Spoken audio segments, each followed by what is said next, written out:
I want her. 3 words. And the entire room stops breathing. 3 weeks earlier, Shani Kamau's biggest problem was her economics paper.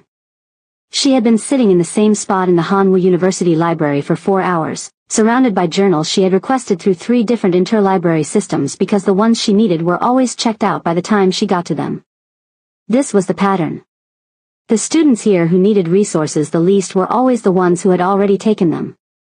She didn't complain about it. Complaining cost energy she didn't have, and it rarely changed anything in places like this anyway. Instead she had developed a system: request early, collect fast, guard her table like it was the last dry ground in a flood. It worked well enough. Hanwoo University was one of the most elite private institutions in South Korea. Shani had earned her place in it through 4 years of grades that left no room for argument and an application essay that her secondary school teacher in Nairobi had read twice and then sat quietly for a moment before saying, "You wrote this yourself?" She had. She always did things herself. Her scholarship was merit-based and the conditions were simple and brutal: maintain her GPA, stay out of trouble, and do not give anyone a reason to look too closely at whether a girl like her deserved to be here. She understood the assignment. She had been completing it for 3 years without incident.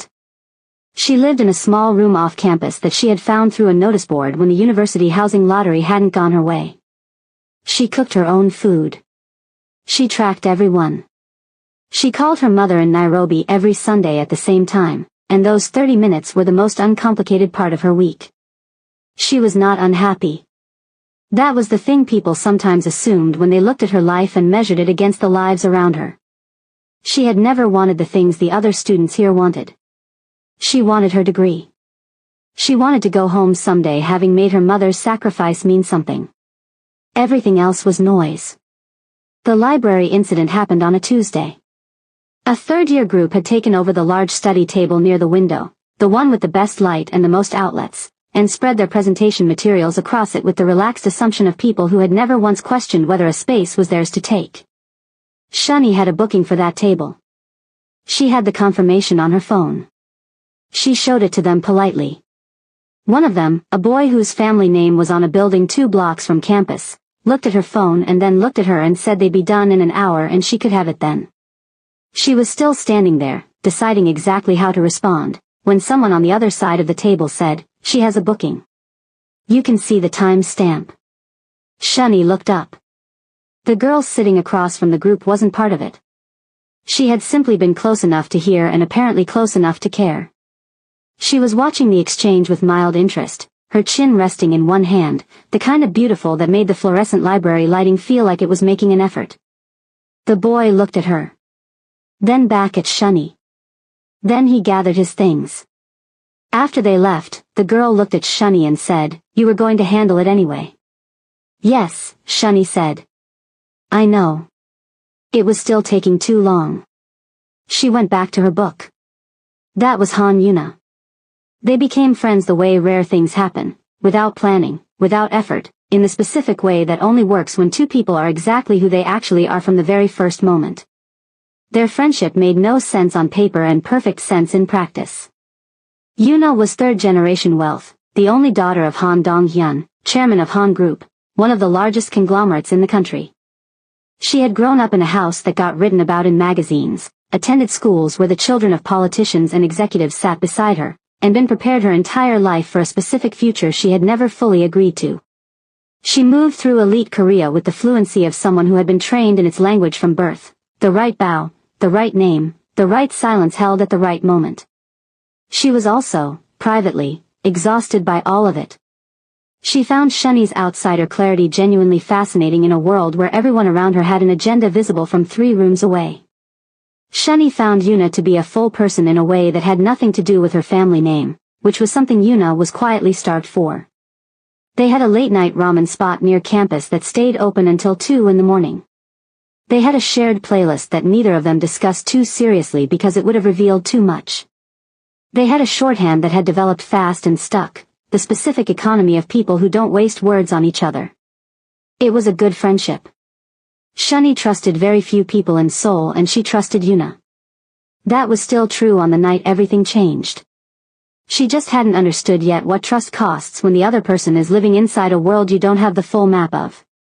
The invitation came on a Thursday. Yuna appeared at Shuni's door with food she'd picked up from a place that didn't have prices on the menu and the expression she wore when she had already decided something and was now working out how to present it. Shuni let her in and waited. There was an event, Yuna said. A private dinner. Very exclusive, very boring, the kind of thing her father's circle organized twice a year where powerful men ate well and talked about nothing Yuna cared about. She had to go. She did not want to go alone. Shuni said no. Yuna said the food would be exceptional. Shuni said no again. Yuna stayed for 2 hours. She refilled Shuni's tea without asking. She made her case from 4 different angles, each one dismantling a specific objection, the way she did in the debate club she'd been captain of since her 2nd year. It'll be 2 hours. You won't have to talk to anyone. I'll be right beside you the whole time.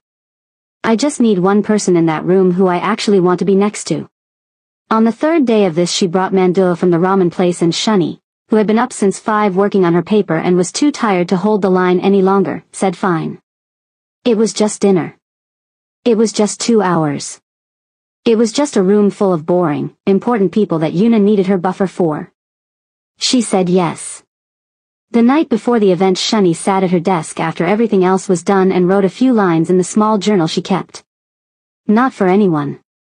Just for herself, the habit of putting things in order before she slept. She wrote about the paper she had submitted. About the phone call with her mother on Sunday and the way her mother had laughed at something Shuni said, really laughed, which didn't happen as often as it used to. She wrote one line about tomorrow.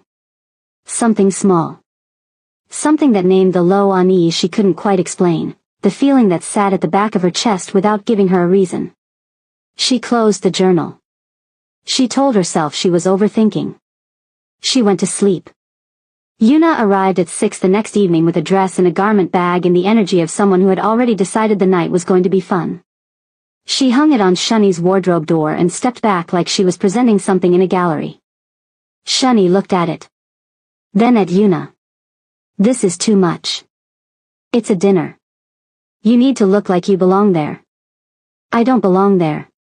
Shuni. Yuna sat on the edge of her bed with the patience of someone who had already won. 2 hours. Food. We leave. Stop being difficult.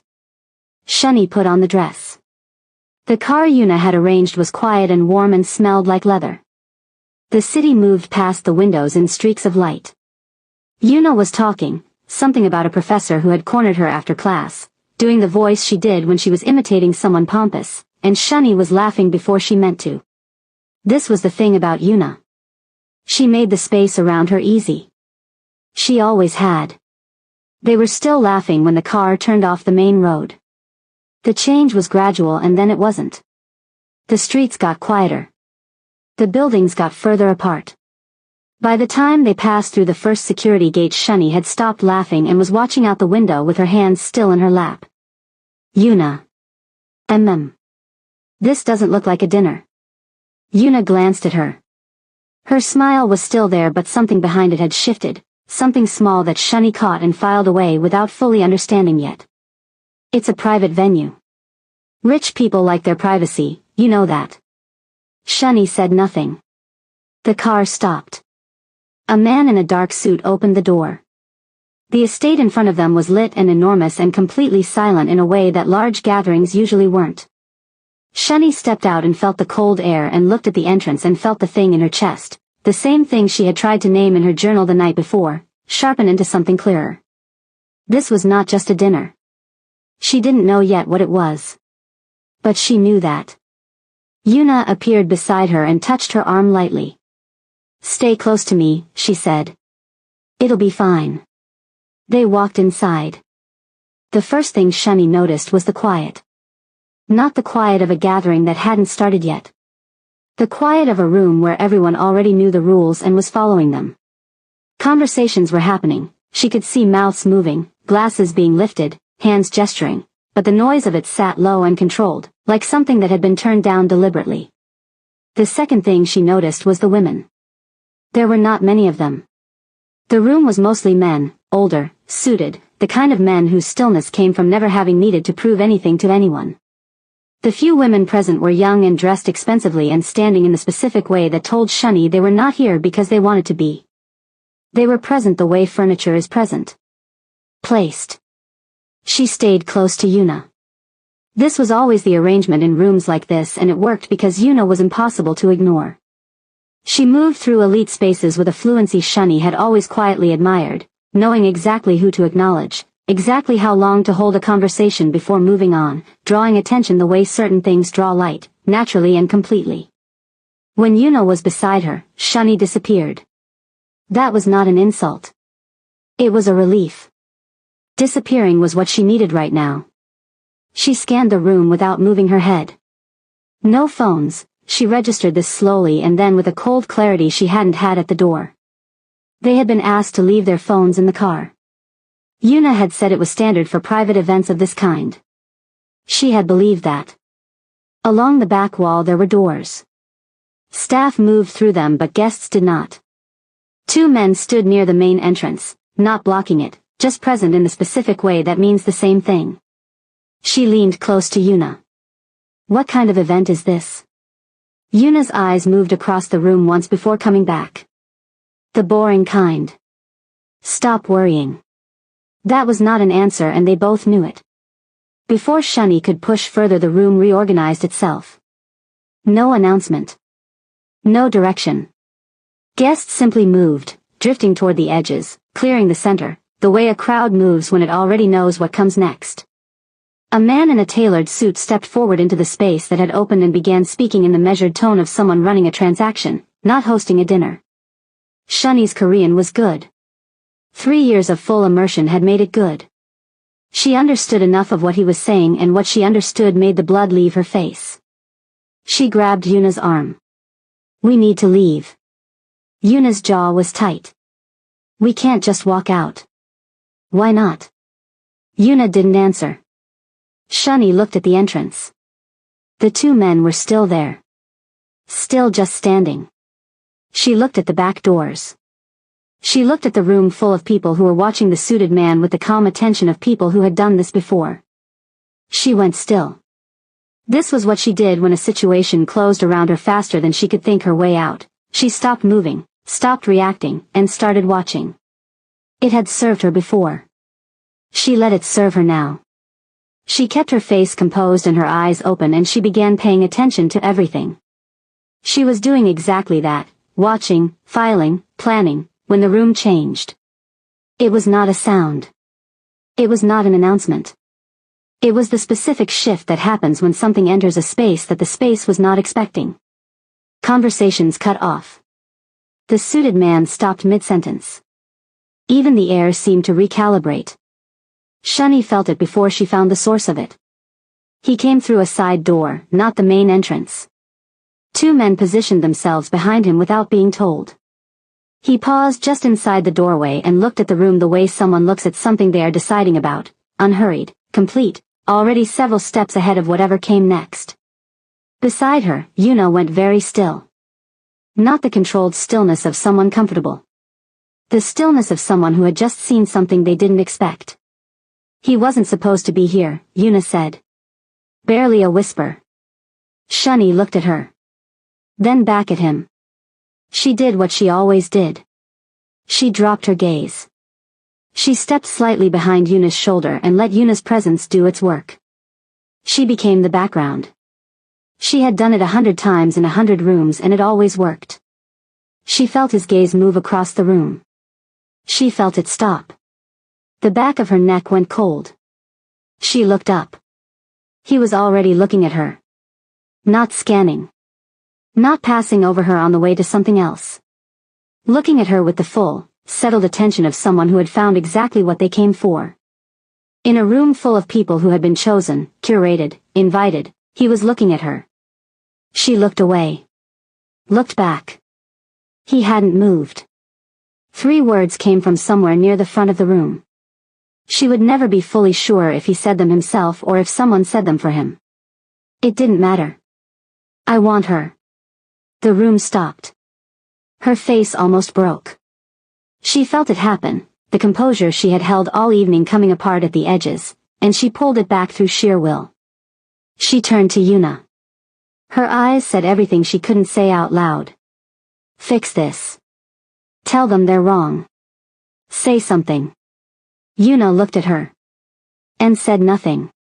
He was already moving. The crowd parted and he walked through it, and she stood completely still because her body had decided that stillness was the only option left. He stopped in front of her. Up close he was exactly what the room had told her he was, the kind of man that power had shaped from the inside out, nothing performed, nothing softened. He looked at her like he had already made every decision and was simply here now to collect on them. His hand closed around her wrist. She looked back at Yuna one last time. Yuna's eyes were on the floor. He pulled her from the crowd gently but completely and kissed her in front of everyone. No warmth in it. No hesitation either. It was a declaration made in the only language everyone in that room spoke fluently. She belongs here now. With me. The conversation is over before it started. Her hands were shaking. The room was watching. When he pulled back he looked at her the same way he had across the room. Like he had seen the end of something and was waiting for the rest of it to arrive. You're leaving with me. She left with him. She woke up in a room that was larger than her entire apartment. For a moment she simply lay there and looked at the ceiling and let her mind assemble the night in order. The event. The room. The auction she now understood fully for what it was. Yuna's silence. His hand on her wrist. The kiss in front of everyone. She sat up. She was alone. Her borrowed dress was hanging neatly on a stand near the window. Someone had put a glass of water on the table beside the bed. Outside the floor-to-ceiling window's soul was gray and early and going about its business like nothing had happened, which felt personally offensive. She got up. Tried the door. It opened. The hallway beyond it was long and quiet and expensive in the way that very old money is expensive, not loud about it, just permanent. She stood in the doorway and looked both ways and calculated. Good morning. She turned. A woman was approaching from the far end of the hall, composed, unhurried, dressed in a way that said she had been awake and working for hours already. She stopped at a respectful distance and looked at Shunny with an expression that was professional and not unkind and gave absolutely nothing away. I'm Kim Soo-ah. Mr. Seo's personal assistant. Breakfast is ready if you'd like to eat. Mr. Seo will speak with you this afternoon. Shunny looked at her steadily. I'd like to leave. Of course. A small pause. Your things from your dormitory have been arranged. The words landed carefully. Shunny heard what was underneath them. Arranged how? You won't need them for a while. Shunny held her gaze for a moment longer. Then she nodded once and went back into the room and sat at the table by the window and ate the breakfast that was waiting there because she was going to need her energy and because showing distress in front of people who worked for him was not something she was willing to do. She ate. She looked at Seoul spread out below her. She thought. If she couldn't leave yet she would learn the room. She would learn the house. She would learn him. That was what she did in spaces that weren't built for her. She paid attention until she understood them better than the people who built them. She was still sitting at the window, turning this over, when she noticed the journal on the small table beside the breakfast tray. Her journal. Her own small worn journal from her desk in her dormitory room. Someone had gone to her room and brought it. Out of everything, clothes, documents, her laptop, someone had specifically collected a private journal that she kept in the second drawer of her desk underneath a stack of lecture notes.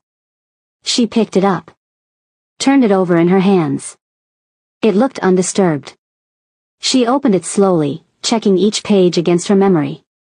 Nothing seemed read. Nothing seemed touched. But he knew it existed. That meant he had known about her life, the details of it, the texture of it, before last night. Before that room. Before those 3 words. This was not an accident. None of it was. She set the journal down carefully and looked back out at the city. The question that had been sitting at the back of everything since the moment his gaze found her across that room settled into something sharper and clearer now. Why her? Not as a panic. Not as a cry. As a question she intended to find the answer to. She was going to need everything she had. He came to find her that afternoon the way he did everything, without announcing it, without ceremony, simply appearing in the doorway of the sitting room where Suwa had settled her after breakfast. Shani was on the sofa with a book she had found on the shelf. She wasn't reading it. She was holding it because having something in her hands made her feel less exposed. When she heard him she set it down and looked up and did not stand. He looked at the book. Then at her. Something moved behind his expression but she couldn't name it. He sat across from her. Not beside her. Across, a deliberate distance, which she noted. You have questions, he said. One, she said. Why me? He looked at her for a long moment. The same way he had looked at her across the room at the auction. Like he was seeing something layered. Like the answer existed in multiple parts and he was deciding which ones she was ready for. That's a longer answer than you're ready for. Try me. He didn't. Not yet. Instead he told her what she was allowed to know for now, that she was not a prisoner, that she was safer here than she understood, that no harm would come to her inside this house. He said all of it in the flat, direct tone of someone who did not make promises lightly and knew she would measure him against whatever he said here. She listened. She filed everything. She did not believe all of it and she did not disbelieve all of it. When he stood to leave she said, the journal. He stopped. Someone brought it from my room specifically. Out of everything in that dormitory. He turned and looked at her. I want to know how long you've been watching me. A pause. Not an uncomfortable one on his side, he didn't seem to do uncomfortable. Long enough to know you'd want it with you. He left. She sat with that for a long time. The days that followed had a strange texture, tightly controlled on the outside, restless underneath. The house was large and quietly staffed and she was permitted to move through most of it freely. She tested this gradually, the way she tested everything, pushing at the edges of what was permitted to understand exactly where the walls were. The front gate was secure. The cars came and went without her in them. But inside the house she was not locked away. She could access the library, the kitchen, the long corridor of rooms that connected the east and west wings, the garden that sat behind a wall of glass at the back. She spent a lot of time in the library. The books told her things about him that he hadn't said directly, the breadth of what he had read, the specific subjects he returned to, the marginalia in some volumes written in a hand that was small and precise. History. Strategy. 3 shelves of Korean classical literature that looked genuinely read rather than decoratively placed. She adjusted her understanding of him slightly and filed the adjustment away. Suwa was present every day, efficient, pleasant, impossible to read. She answered the questions Shani asked and did not offer information she hadn't been asked for. Shani respected the professionalism of this even as it gave her nothing. She asked, on the 4th day, if she could go outside. Suwa arranged it for the following morning. A car, a driver, and Suwa herself, 3 hours in the city, a part of Seoul Shani had never reached in 3 years of living here. The old city, not the international face of it. Narrow streets and market stalls and the smell of food from open doorways and people moving through their ordinary day like ordinary days were something that still existed. She stood in the middle of it and felt something loosen slightly in her chest. At a market stall she stopped and held a small clay pot painted in colors that reminded her of Nairobi and stood there longer than she meant to. Suwa appeared beside her. Shall I buy it for you? No, Shani said. Thank you. She didn't buy it either. She just stood there for a moment and then kept walking. At a coffee shop near the edge of the market she asked Suwa quietly if she could make a phone call. There was a brief pause, a calculation happening behind Sua's composed expression, and then she produced a phone and set it on the table between them and stepped away to give her space. Shani called her mother. Her mother picked up on the second ring the way she always did, as if she had been nearby waiting. Shani. You're not calling on Sunday. I know. I just wanted to hear your voice. She kept her voice steady. She told her mother she was fine, that things were busy, that she had been spending time with Yuna. Her mother talked about the neighbors and a cousin's new baby and the mango tree in the yard that had finally recovered after the dry season. Ordinary things. The most precious things. Before she hung up, her mother said, "You sound different." "I'm fine, Mama." A pause. "You know you can tell me things." "I know. I'll call Sunday." She ended the call and sat for a moment with the phone face down on the table. When she looked up, Suwa was watching her from across the room, not intrusively, just present. Always present. Shani picked up her coffee and drank it and looked out the window at the street. She found him in the kitchen at 2 in the morning. She hadn't been able to sleep and had come down for water, moving quietly through the dark house in the way she had learned to move through spaces that weren't hers, carefully, minimally, leaving no trace. The kitchen light was on low. He was sitting at the counter eating ramen from the pot, still dressed from whatever had kept him until this hour, jacket off, sleeves pushed up, looking at his phone. He looked up when she appeared in the doorway. Neither of them said anything for a moment. She crossed to the cabinet where she had learned the glasses were kept, filled one from the tap, and stood at the counter a few feet from him and drank it. He went back to his phone. She looked at the ramen. "You have a full kitchen staff," she said. "They're asleep. You could wake them." "I could." He didn't look up. "I don't." She looked at the pot. He pushed it slightly toward her without comment. She found a fork. She had never fully adopted chopsticks at 2 in the morning, and ate some standing at the counter. They didn't talk. The quiet was not uncomfortable, which was itself surprising. She had expected everything about him to be a performance of control, a constant projection of the authority the room at the auction had arranged itself around. But here in the low kitchen light eating ramen in the middle of the night, he was just a person. A guarded, complicated, difficult person, but a person. She filed that away too. When she set the fork down, she said, without looking at him, "The journal. I need you to tell me honestly whether you read it." He was quiet for a moment. "No." She looked at him then. "You could be lying," she said. "Yes," he said. "I could be." She studied him. He met her eyes without shifting. She went back to bed and changed what she wrote in the journal from that night forward. Just in case. Yuna reached her on a Thursday through the method they had used in university when they needed to communicate something they didn't want others to see, a coded message in a format only the two of them understood, routed through a channel that looked like nothing from the outside. It said, "I'm fine. I'm so sorry. I need to explain."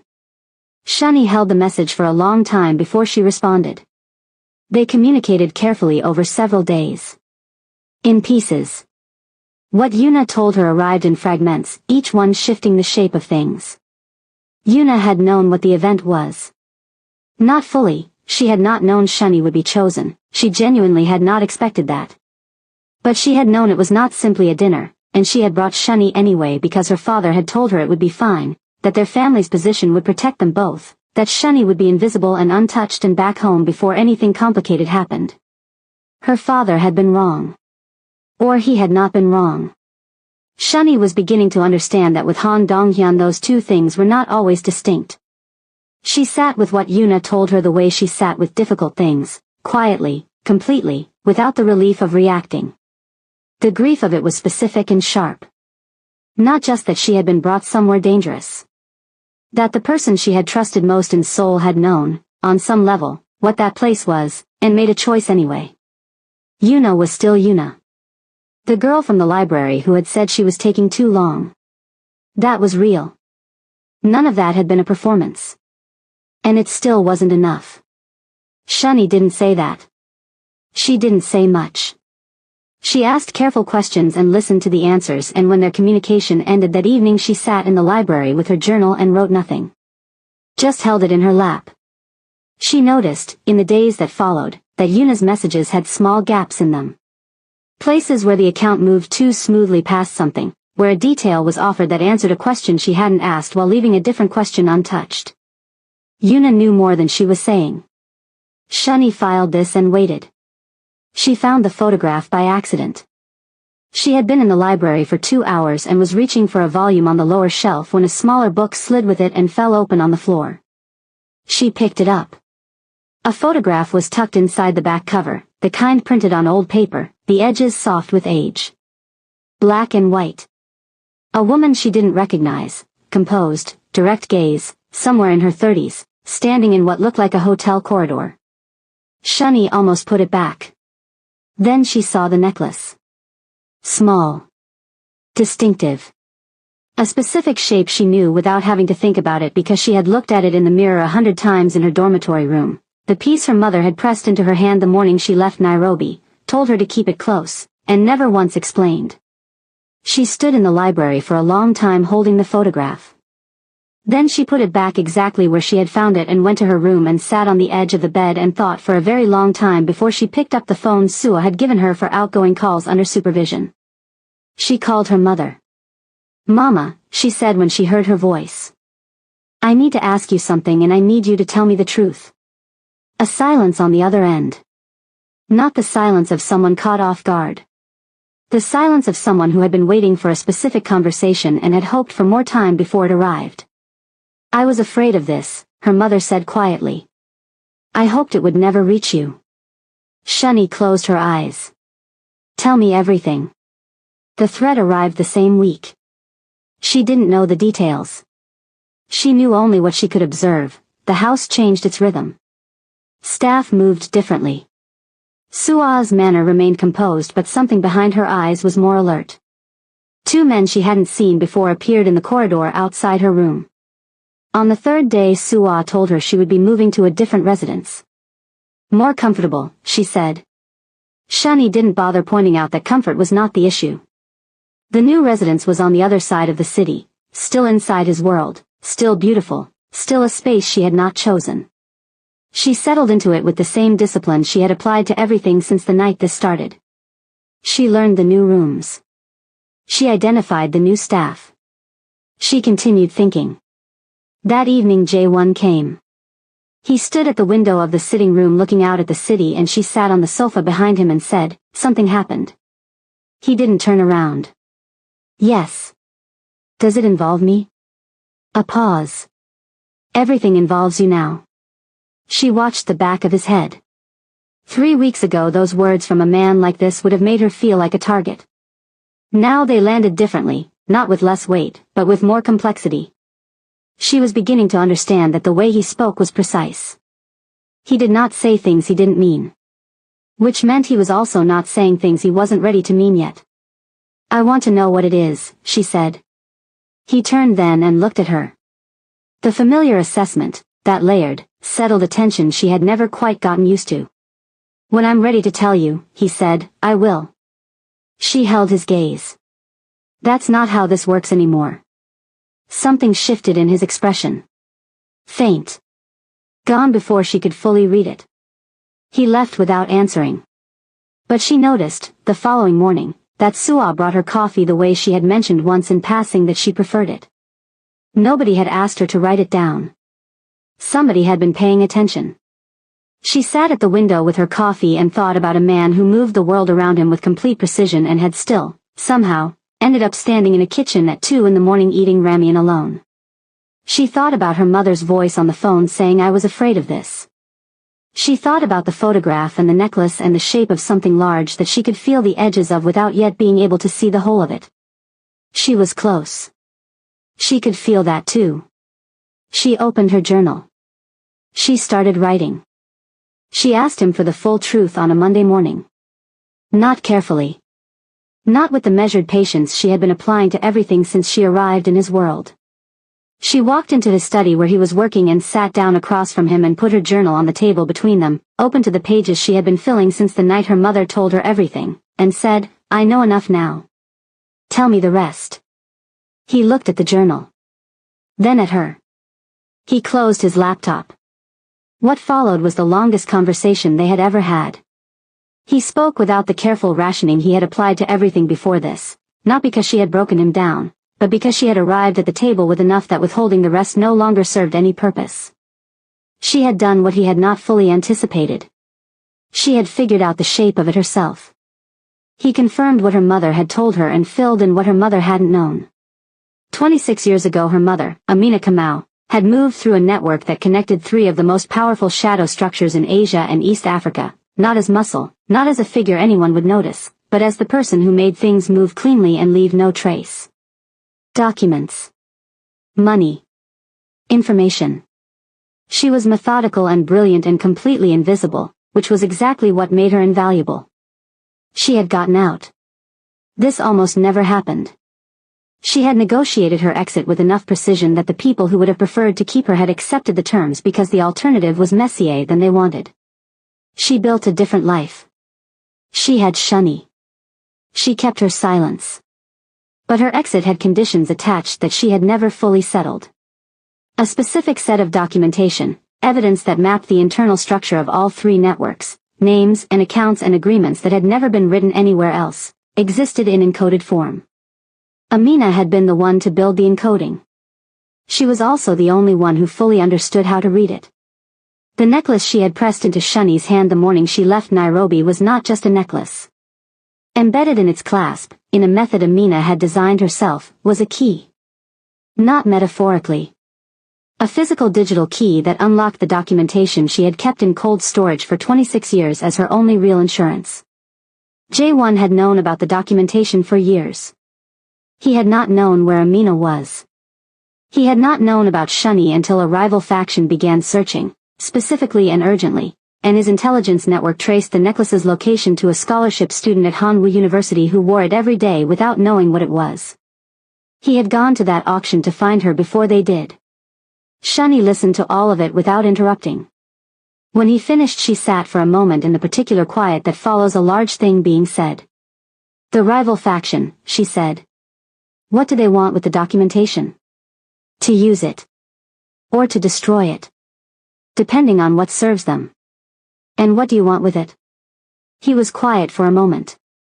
To control who has access to it. And who doesn't. That's not the same as destroying it. No. Which means the people named in it are still at risk.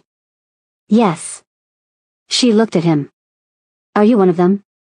He met her eyes. Yes. She had already known that. It didn't change what she thought of him in the way it might have a month ago, which told her something about how much had shifted without her fully tracking it. She thought about her mother's voice on the phone, careful and heavy with the specific weight of someone who had spent 26 years hoping a particular door stayed closed. She thought about Yuna's father and the family dinner and the connection between these worlds that ran deeper and older than anything she had walked into that night at the auction. She thought about the fact that she was sitting in this room at all. You chose me in front of everyone, she said. In a room full of people who do business with each other. That was deliberate. Yes. You made it impossible for anyone there to touch me without going through you. Yes. You did that before you'd spoken a single word to me. He said nothing. Which was itself an answer. She looked at him for a long time. He looked back without shifting, without performing patience, without any of the management she had watched him apply to every other interaction in his world. He simply looked at her the way he had from the beginning, like she was the only fixed point in a room full of moving things. She picked up her journal and stood. I need a few days, she said. He nodded. She left the study and did not look back. Yuna came to her on a Wednesday. J1 permitted it because Shani asked and because he had learned by now that refusing her things had a way of producing outcomes he hadn't planned for. A car brought Yuna to the residence and Shani met her in the sitting room and did not hug her when she arrived. Yuna looked different. Pulled tight in a way that her composure usually concealed but wasn't fully concealing today. She sat across from Shani and looked at her hands for a moment before she looked up. I need to tell you something, Yuna said. Then tell me. What Yuna said arrived without the gaps and smoothed over edges of their earlier communications. It came out plainly, which was the most honesty Shani had ever heard from her in a single sitting and which made it worse somehow rather than better. After the auction, after she watched Shani leave with J1, Yuna had gone home and spent 3 days in the particular fury of someone whose plan had produced results they hadn't intended. Then she had done something she could not fully explain except that it had felt, at the time, like reclaiming something. She had gone to see J1. Alone. Without telling anyone. She had used the family connection, the access that came with being Han Donghyun's daughter, to arrange a meeting and she had sat across from him and made clear what she wanted. She was not subtle about it. Yuna was many things, but she had never in her life needed to be subtle about being wanted. He had listened. He had let her finish. Then he had told her, without cruelty but without softness either, that he didn't want her. That he had never wanted her. That this was not something that was going to change. Shani sat with that. And then, she said. Yuna looked at her lap. I told my parents. The family dinner had been her mother's idea, the formal kind, both families present, the kind of dinner that in their world carried the weight of a proposal without using the word. A statement of intent, an arrangement presented as a natural conclusion to a connection that already existed. Her parents had sat across from J1 and made their case with the confident ease of people who had never been told no by anyone who mattered. He had said no. In front of both families. Quietly and completely. The silence that followed that, Yuna said, had been the worst silence she had ever sat inside. Shani looked at her.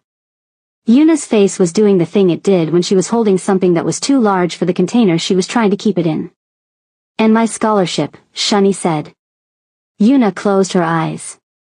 The scholarship interference had come through her father's office, a formal complaint routed through a donor channel that the university's board could not easily ignore. Academic irregularity, it said. A review was recommended.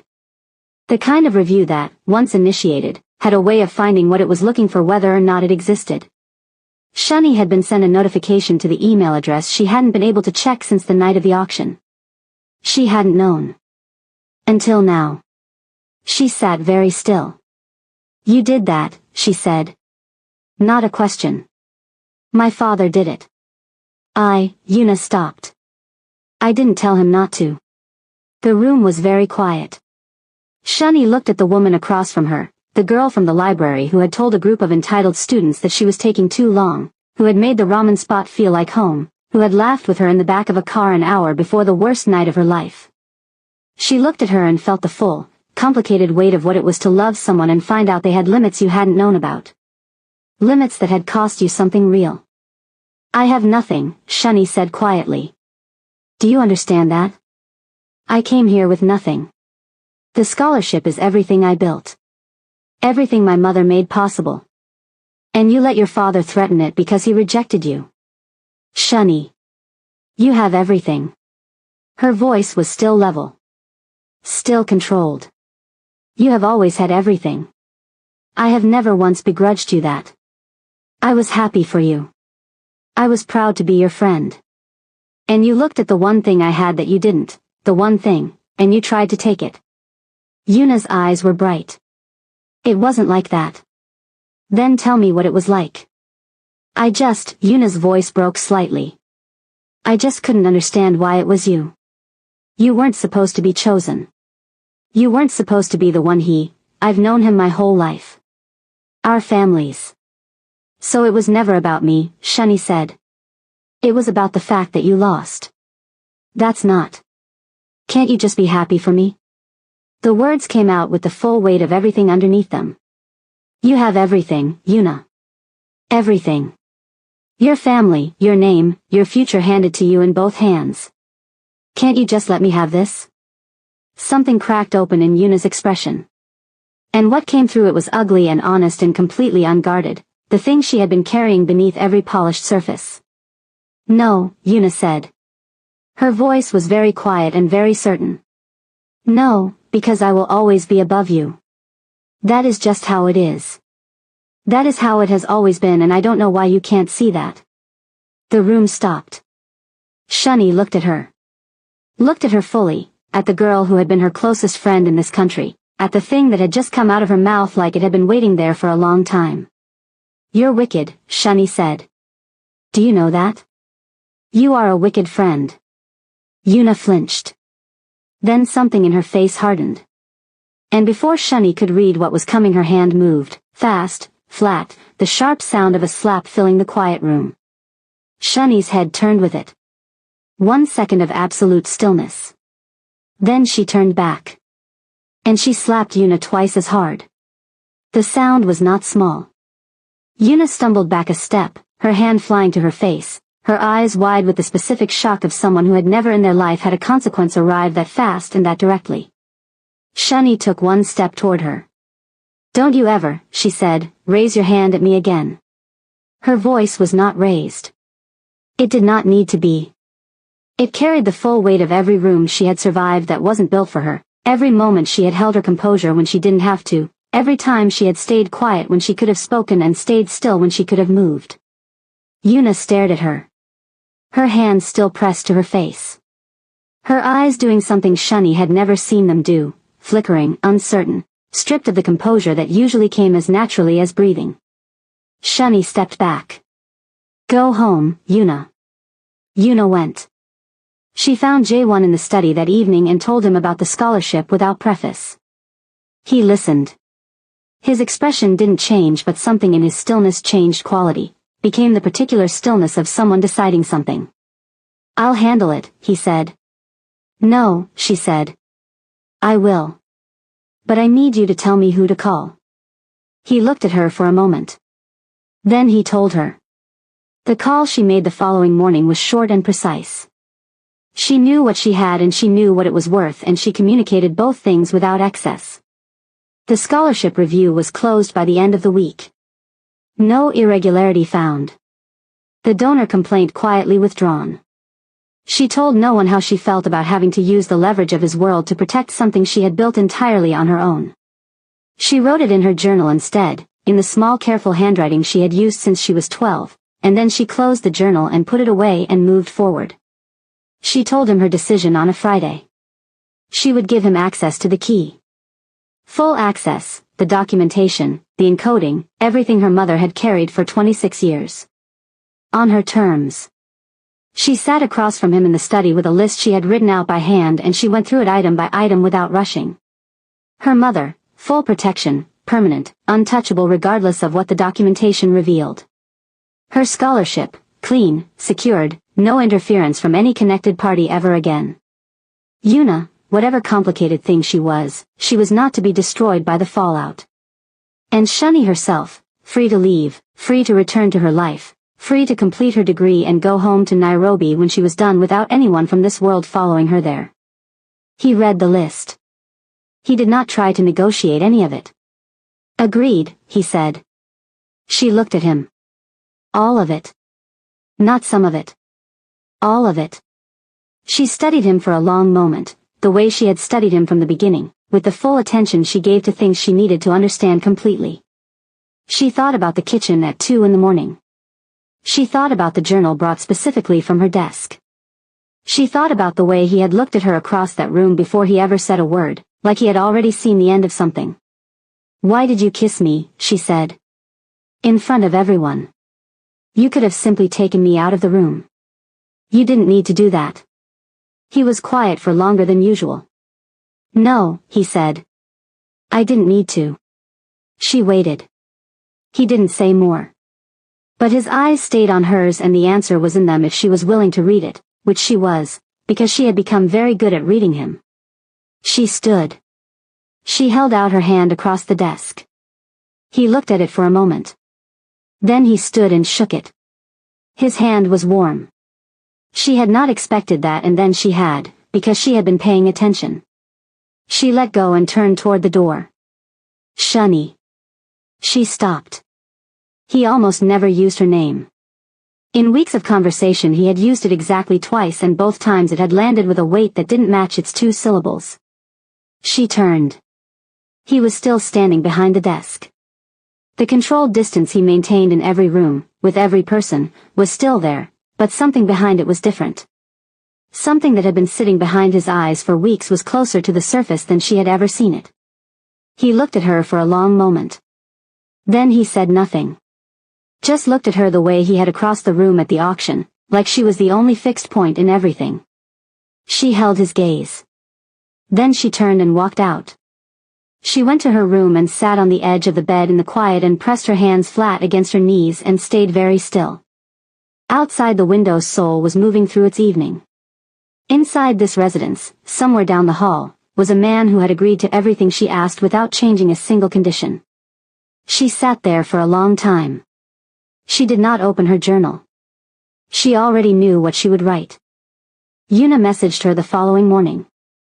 She said she was sorry. She said it in 3 different ways across 4 separate messages, each one arriving before the previous one had been answered, which was how Yuna had always communicated when she was uncomfortable, filling silence with more words, hoping volume would do what sincerity couldn't. Shani read all of them. Then she typed her response. She took her time with it because she wanted to say it once and mean every word and never have to say it again. She told Yuna that she had heard her apology. That she understood, on some level, the pressures of the world Yuna had grown up in and the expectations she carried and how badly she had wanted something she couldn't have. She understood all of that. And it didn't change anything. What Yuna had said in that sitting room, "I will always be above you," was not said in anger. It was not said in a moment of losing control. It came out with the ease of something deeply believed, something that had been sitting comfortably inside her for a long time, something she had never once questioned. That was not a mistake. That was who she was underneath every warm and genuine thing Shani had loved about her. She wrote, "I meant what I said about you being wicked. I don't say things I don't mean. You know that about me." She wrote, "I'm done. Don't contact me again." She sent it. Then she put the phone face down on the nightstand and got up and washed her face and looked at herself in the mirror for a long moment. The grief was there, she didn't pretend it wasn't. 3 years of genuine friendship did not dissolve cleanly just because the ending was necessary. It sat in her chest like something she would have to carry for a while before it got lighter. She was good at carrying things. She got dressed and went downstairs. Jae-won was in the dining room when she came down. He was already working, documents open beside his coffee, phone face up on the table, Sua standing nearby with the composed readiness she maintained at all hours. He looked up when Shani walked in. She sat across from him and poured herself coffee and said nothing. He watched her for a moment. "You're still here." "I am." "Your terms included leaving." "My terms included the option to leave," she said. "I haven't decided yet." Something moved in his expression. She was fluent in his expressions by now, the small shifts that did the work of things other people said out loud. This one was not nothing. Sua quietly gathered her things and left the room. Shani wrapped both hands around her cup and looked at him. "You had something to say last night. In the study. You said my name and then you didn't say anything else." He was quiet. "I'd like you to say it now." He looked at her across the table. The morning light was coming through the window behind her and he looked at her in it the way he always looked at her, fully, without managing it. She had never once caught him looking at her like she was a problem to be solved. He looked at her like she was something he had not expected and had not recovered from. He set his phone down. He closed the documents. "When I walked into that room," he said, "I wasn't looking for anything. I came because I had to. I had people watching you for weeks and I knew what you looked like and I knew what I needed and I had a plan." He paused. "Then I saw you." She said nothing. Let him continue. "You were trying to disappear. You were standing in the most dangerous room you had ever been in and you were completely composed and you were watching everything with those eyes that don't miss anything and you were," he stopped. Started again. "You were the most awake person in that room. Everyone else was performing something. You were just there. Fully there. And I forgot the plan." She looked at him. "The kiss," she said, "was not the plan." "I know," she said. "I could tell." Something crossed his face that was almost a smile. "Could you? You're very deliberate. Everything you do is deliberate." "That wasn't." She set her cup down. "It scared you." He didn't deny it. "Yes." "Good," she said. "It scared me too." The room was very quiet. Outside the city was starting its day the way it always did, indifferent and enormous and completely unconcerned with what was happening inside this room. She was aware of that distance and grateful for it. She looked at him. "I'm not easy," she said. "I need you to understand that before anything else. I'm not going to disappear into your world and be grateful for it. I have a degree to finish. I have a mother in Nairobi I call every Sunday. I have a life I built from nothing and I am not putting it down for anyone." "I know," he said. "You say that now." Shani. His voice was even and certain. I agreed to your terms without changing a single one. Do you know how many people in my life have ever handed me a list of conditions and watched me sign every one of them? She held his gaze. How many? You're looking at the full count. She was quiet for a moment. I want her, she said. He stilled. That's what you said. She kept her eyes on his. In that room. In front of everyone. She let a beat pass. I want to say it back. So you know it's equal. So you know I'm not here because of circumstance or because I had nowhere else to go. I'm here because I want to be. He looked at her the way he had from the beginning, like she was the only fixed point in everything, and something in it was different now. The distance that had always lived behind it was gone. Just him, looking at her, without anything in the way. He stood up. He crossed the room and she tipped her face up toward him and he kissed her the way he hadn't kissed her at the auction, not a claim, not a message delivered to a watching room. Just him, and just her, and the particular truth of two people who had spent weeks in the same space learning each other before they ever said the real thing. Her hands were not shaking this time. She enrolled in her morning lecture the following week. The campus looked exactly as it always had, the quad, the library, the building where her economics professor talked too fast and expected everyone to keep up. She had missed 5 weeks and she had work to do and she did it with the same discipline she had always applied to everything that mattered. She still lived in his residence. This had required a conversation with the university's residential office that Suwa had handled with quiet efficiency. Off-campus housing, the paperwork said. The address it listed was technically accurate. Her life had 2 parts now and she moved between them without apology. Mornings on campus, lectures, the library, the table by the window she had defended for 3 years. Evenings in a house that was not small and not simple and contained a man she was still learning, which she expected would take considerably longer than 5 weeks and did not mind. Her mother called on Sunday the way she always did. This time Shani told her everything. Her mother was quiet for a long time after she finished.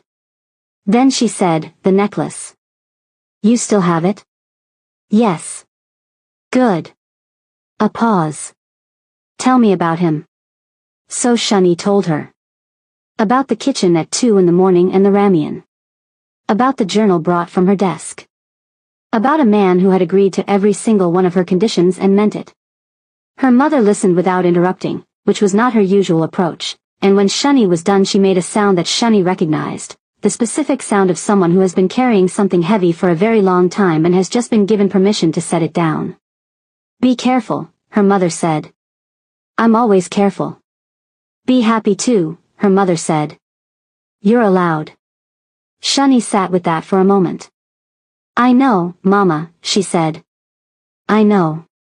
She was in the library on a Tuesday afternoon when Jaewon's name appeared on her phone screen. She looked at it for a moment. He rarely called during campus hours, they had an unspoken agreement about that, and picked up. There's something at the house, he said. When you're done. What kind of something? A pause. The good kind. She almost smiled.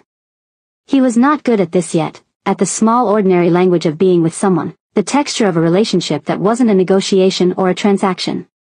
He was learning it the way he learned everything, carefully and completely. And she found that she didn't mind watching him figure it out. I'll be done at 5, she said. I know, he said. And hung up. She set the phone down and looked at the page in front of her and read the same paragraph 3 times before she gave up and admitted to herself that she was smiling. She closed the book. She started packing up her things. She had until 5. The end.